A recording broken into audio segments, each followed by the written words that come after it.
चिरां जिल्ला बेंगुरा आफाद आरो चिरां जिल्लानि समाज अनसाय बिफाननि मावख'गिरि समेश्वर मोसाहारिनि गेजेराव बेले-बेजे सोमजिदों। दिनै चिरां जिल्ला बेंगुरा आफादनि आफादगिरि नार्स्रां बसुमतारिया खौरां मेलनि गेजेरजों बिथां बिटिआरनि गाहाय मावफुं सोद्रोमा प्रमद बर'निसिम गावसिनि जेंनाफोरखौ सुस्रांनो खावलायहरदों। जेंनाया बेनोदि माखासे गावसिनि बेंगुरा सुबुंफोरनि दानफ्रामबो मोनबाय थानाय पेन्सनखौ बन्द खालामदों लोगोसे गावसोरनि एलट जानाय हाखौ दखल खालामदों होननानैबो अजद दिखांदों। फारसेथिं समाज अनसाय बिफाननि मावख'गिरि समेश्वर मोसाहारिया बुंथियो दि गाव बिथांमोननि हाखौ दखल खालामाखै मानोना बे हाया वान स्टप सेन्टारनि मुङाव एलट जाखानाय। बेराफारसे पेन्सन दानना होनायनि सायाव सोरहाबा मोननै बख'नानै लानायखौसो दानदों आरो सोरबा पेन्सन मोनाखैबा बेखौ थाबैनो मोनहोनायनि राहा लागोन होनना फोरमायदों। नमस्कार, आं चिरां जिल्ला बिख्लं हन्थानि एस'सिएशननि प्रेसिडेन्ट। बे प्रेस मिटनि गेजेरजों आं बेखौनो खावलायनो नागिरो जे जोंनि बिटिसि एबा बिटिआरनि सिएम सारनिसिम आं गुरैयै खावलायो जाहाथे जेन जोंनि बे समस्या जोंनि बे हेन्डिकेपफोरनि माखासे दानलांनाय pension DSW officer Someswar Mosahary जे पेन्सनखौ दानदों बिनि जेबो जोङो एन्सारखौ मोनाखै। जोङो DC सारनिसिम बेखौ फोरमायहैबाय, बिनिफ्रायबो जोङो जेबो फोरमान मोनाखै आरो समेश्वर मोसाहारि बे DSW अफिसारखौ जोङो गुवाहाटी जइन्ट डाइरेक्टरावबो बिनि नामै FIR हैबाय, बिनिबो जेबो एक्सन जायाखै। बिनिखायनो CM सारखौ आं गुरैयै खावलायो जेन बे प्रेस मिटनि गेजेरजों जोंखौ बिख्लंगनि बे जोंनि प्राप्य दानजानाय पेन्सनफोरखौ जेन थाबैनो बानायना होयो आरो बे दुर्नीति DSW अफिसार समेश्वर मोसाहारिखौ जाहाथे बिनिफ्राय ट्रेन्सफार खालामनानै दस्रायाव हरो, बेखौनो आं गले खावलायनानै आं प्रेस मिटनि गेजेरजों गुरैयै खावलायहरनाय। आसलते नोंसिनि पेन्सनखौ मानो दानदों होननानै सानो नोंसोरो? गावनिबा डाबल पेन्सन मोननायनि थाखाय दानदोंबो होनाङो। डाबल पेन्सन मोननोबाथ' गोबां मानसिफ्रानो डाबल पेन्सन मोननानै दं, बिसोरखौ दानाखै, खिन्थु मानसि बासिनानै दानदों। मानसि बासि इगनर खालामनानै साबेसेनिखौ दानदों आरो साबेसेनिखौ दानाखै? माखासेनिखौ माने बेखौ हिसाब मोना जोङो। गोबां मानसिफोरनियानो हाबाखै हाबनायालाय, खिन्थु दाननायखौ रोखा साथाम साब्रैखौ एखे मोनथिथारबाय आरो गावसिनि ससियेल वेलफेयाराव खामानि मावग्रा कर्मचारिफोरनि खुगानिफ्राय। माब्लानिफ्राय दाना बेखौ अक्ट'बर मासनिफ्राय दिनैसिम गैया। साथाम मानसिया जनक राय, जामिदार राभा, बिस्वजित गयारि, बिसिनिखौ खाथां मिथियो। बेखौ डाइरेक्ट जोङो आरटिआइ बायदि नायबिजिरनानै जों मोननो हाबाय आरो मोननो हाबाय। माने बेखौ मोनफिनजानो लुबैयो आरो बे साथामल' नङा, गोबां मानसिनिबो 4 मास 5 मास दाननानै दङ। दा बेखौ मा खालामो बेफोर फैसाखौ जों बेखौ माने जोंनो नांफिनगौ। बे समेश्वर मोसाहारिया जेरैबाबो मारै होफिनथों, बे दानजानाय बिख्लंफ्रा माने दानजानाय पेन्सनखौ जाहाथे मोनफिनो। आरो बे अफिसारखौ बे प्रेस मिटनि गेजेरजों जोङो CM सारखौ गले अननानै खावलायहरो जाहाथे बे DSW अफिसार समेश्वर मोसाहारिखौ जेन बिनिफ्राय ट्रेन्सफार खालामहरो। बेनो जोंनिफ्राय बार गले खावलायनाय आरो माबाफोर जेंना दंबावो नोंथांमोननि? बिनि जेंनायानो जाहैबाय जोङो 2015निफ्राय बेयाव जोंनि अर्डार मोनखानाय लेखा आधा बिगा दङ। ओमफ्राय बे आधा बिगायावनो जोङो प्लास बे समाव माबाया DCआ बिरेन्द्र मिथाल सारमोन, बे बुंदों थिगासे नोंसोर आधा बिगाल' लेखा होजाबायबा, अर्डार होजाबायबा, आधा बिगाखौबो खाथियाव ज' दंखायोबा बेखौबो दखल खालामनानै ला, उनाव आं मावनानै होगोन होनबाय। बिरेन्द्र मिथाल सारजों जोङो गोबाव सम माबा खालामनो मोनाखिसै। बिथाङा थाबैनो ट्रेन्सफार जानानै थांबाय मानिबा जाहोनाव। बिनिखाय जोङो दासिमबो बे लेखाखौ जों पास खालामनो हायाखै। जों खालामगौमानि DSW अफिसारा वान स्टप सेन्टारनि नामै दस्रायावहाय 2 बिगा ना 1.5 बिगा गाव एलटमेन्ट खालामनानै लाबोनायखौनो ओमफ्राय जोंनि माबायावसो दस्रायाव होखारजानानै जोंनि बे दखल सत्त हेन्डिकेपफोरनि दखल सत्तखौसो बियो सुनानै लाफैयो। बे समाव सुनाय समाव बिग्राय मण्डलमोन बिथां लाबोनाया, बिग्राय मण्डलखौ जोङो बेयावनो होसोहरदों। बे DSW अफिसाराबो खारलांदों जों हेन्डिकेपफ्रानो होसो हरदों थेवबाबो बे जायगाखौ बियो माने सिंजों सिं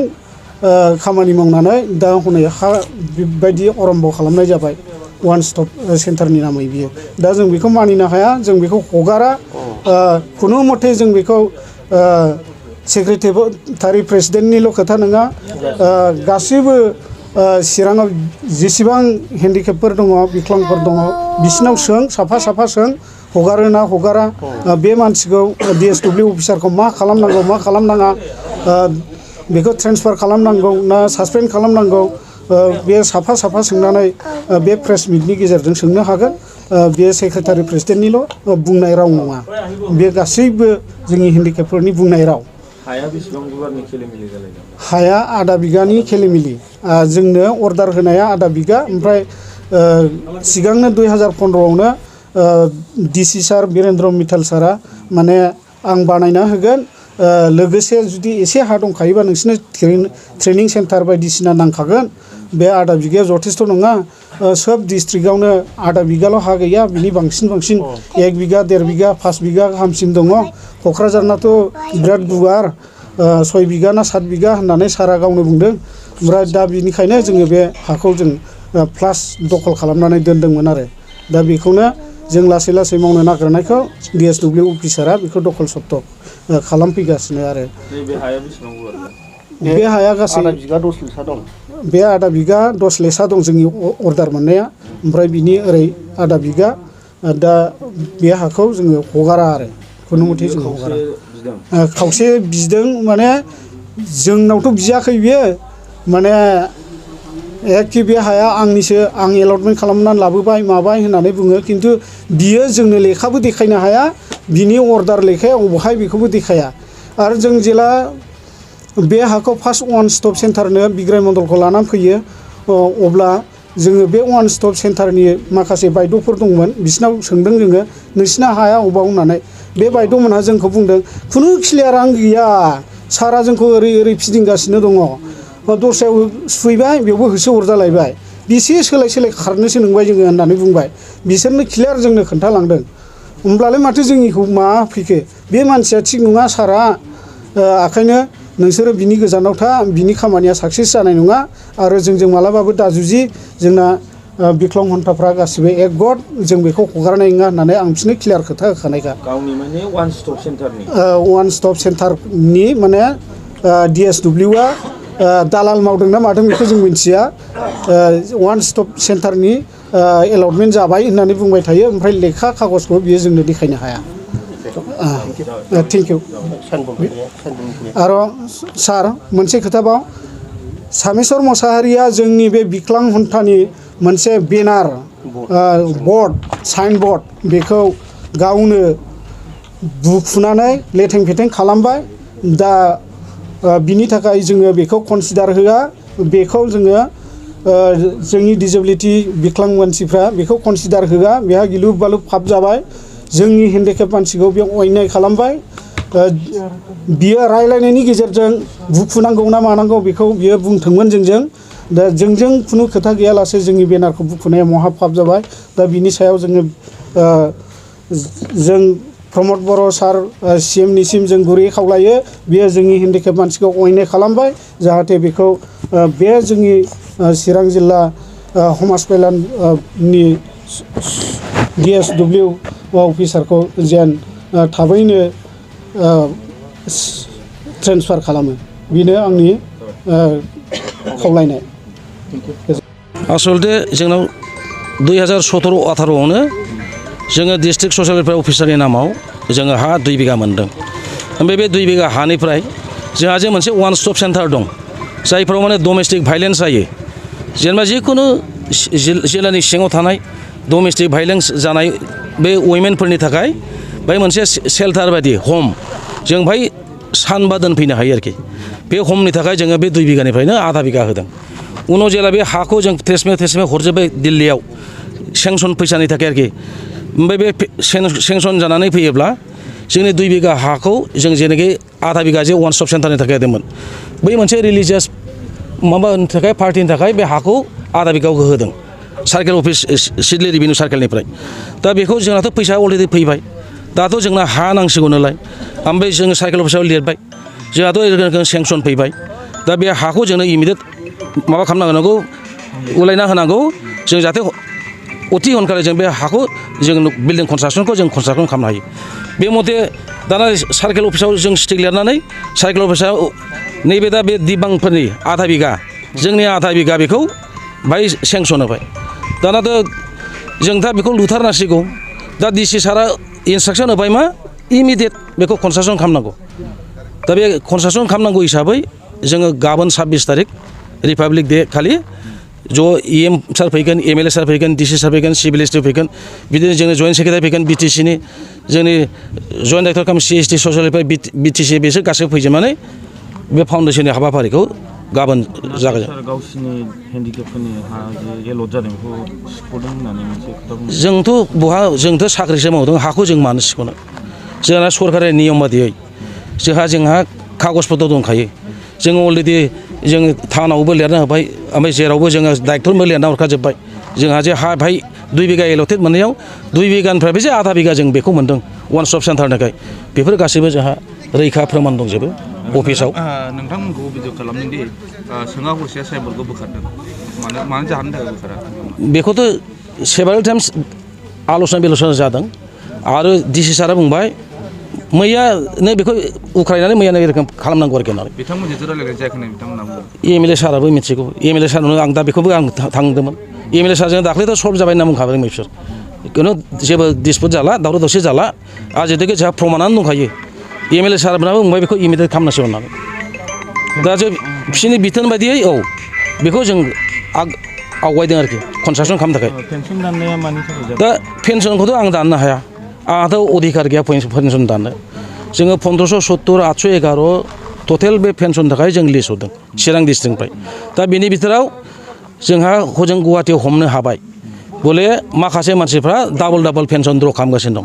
बिनि बिथोराव जोंनो हजोंनिफ्राय लिस्ट फैबाय फिल्टार खालामनानै ओमफ्राय बे जाय प्रेसिडेन्ट सेक्रेटारि बिसोरनि नामावनो डाबलखौ जों मोननानै ओमफ्राय बे मथे गभर्नमेन्टनि माने लिस्ट बिहरनाय मथे सोर डाबल पेन्सन जागासिनो दं बे लिस्टखौ हर बे मथे जों लिस्टखौ हरदों आरोखि बेखौनो दाननाय जादों बेखौनो दानदों होनदों दा जों बेखौ आरो रायलायहरखाबावबाय जे आंखौ गाज्रि खोथा रायबाय थायो जाहाथे बे पेन्सनखौ बे जेनाखि डाबल पेन्सन जादोंमोन बिसोरनिखौ मोनसे दोननानै मोनसेखौ होनायनि बेबस्था इमिडियेट लादो आरोखि होननानै दिपुटी दायित्वजों आल'सना खालामदों सुबुंफ्रा दिनैसिम पेन्सनखौ मोननो हायाखै बिदि दा जोंहा बे 900 सामथिं जों अलरेडि लिस्ट हरखाबाय बिसोर इमिडियेट मोनसिगोनानो आरोखि हाबसिगोनानो जोङो गाबोनफोरनो दिनैथ' अफिस बन्द' जोङो नैबे अफिस खुलिबानो 26 तारिखनि परे जों आरो खबर लाहरबावगोन जों बे एथ' हरबायमोन बेनि पेन्सननि बेबस्था इमिडियेट जानांगौ आरो बै जे जाय डाबल एन्ट्रि खालामदोंमोन बिसोरनिखौ मोनसे दाननानै मोनसेखौ इमिडियेट होनायनि बेबस्था खालामनांगौ होननानै सार थांनाय समावदि बिथांमोना बुंदोंमोन बे हायाखौ गावसोरो 2015नि सिगांनो गावसिनि दखल खालामखानाय होननानै दा नोंथांमोननिया 2019आवसो जोंना 2017 18 दा बिथांमोनाव बे रोखोम दंबा नोंथांमोनाबो सोंनो हागोन बेनि प्रमान पत्र दंबा जोंनाथ' नै प्रसासननि आखायावनो दंजोबो आरो जोंनावबो अफिसाव अलरेडि दंखाजोबो आरोखि जों दाखालिबो खोन्था होदोंमोन बले जोंना नै अर्डारा सार्केल अफिसाराबो फैदों औ दे थेंक इउ दे गोजोनथाव खौरां गोसो गुदुं फरायसा एबा सुबुंफोरनि थाखाय टारगेट कचिं इनस्टिट्यूटआ बेसेन गोसा सुबिदा लानानै फैदों जायफोर बिथांमोना banking railway SSC insurance defence Assam police बायदि आनजादनि थाखाय साखाफारा जानो मोजां खाबु मोनाखै बैसोर बायदि फरायसा एबा सुबुंफोरनि थाखाय मोनसे मोजां खाबु सफैदों बरपेटा रोड विशाल मेगा मार्टनि साखाथियाव थानाय आमतलाव बे टारगेट कचिं इनस्टिट्यूटखौ खुलिनाय जादों आथिखालनि साख्रि मोनै आरो बेकार जेंनाखौ नोजोर होनानै बे टारगेट कचिं इनस्टिट्यूटआ सोलोंसाफोरखौ गोबां गियान होनो थाखाय राहा लादों बे टारगेट कचिं इनस्टिट्यूटआव सोलोंथाइ होनो लानाय आयदाफोरा जाबाय banking railway SSC insurance defence आरो आसाम पुलिस